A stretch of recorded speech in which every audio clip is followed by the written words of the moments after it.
Ice cream na mura at masarap. For the go na yan.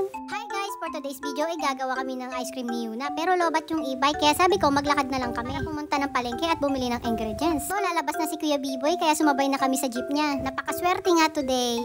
Aba, si Yuna, laki ng tuwa. Nakasakay ng jeep tapos nakalibre pa. Lapit lang po yung palengke kaya bumaba na rin kami agad. Thank you Ate Cha, Kuya Biboy. Yan eh, pumasok na kami sa grocery para mamili ng ingredients. Ito nga pala inuna ni Yuna, yung condensed. Tapos pangalawa, purpose cream naman. Cream para masarap. Tapos tinunod niya na yung Oreo dahil ito yung nagpapasarap sa ice cream. After niya, nagbayad na kami sa counter. Ang nagastos pala namin ay nasa 180 pesos lang. After niyan, bumili na rin ako ng uulamin namin ngayong gabi. Bumili na rin pala ako ng gulay kasi magtuturta ako ng talong.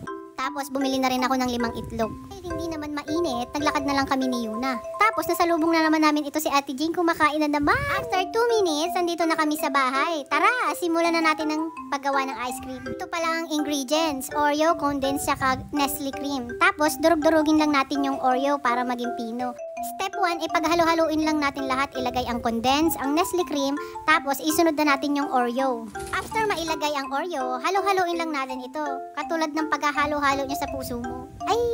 Habang naghahalo si Yuna, kinuha ko na rin yung popsicle. Ito pala yung lalagyan natin. 2 na lang yung natira sa 6. Dahan-dahan lang ang paglalagay kasi medyo buo-buo pa yung cookies na inailagay ni Yuna. Sabi ko, Yuna, bantayan mo muna. Pero si Yuna, hindi nakatiis. Kinain. Yung tira naman ay nilagay namin dito sa pangmalakasan naming Tupperware.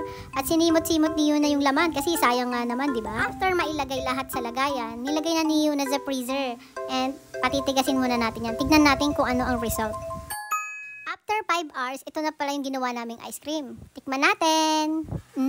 Ang sarap. Sarap na sarap si Yuna. Tapos, binigyan na rin niya yung kapatid niya. Sarap!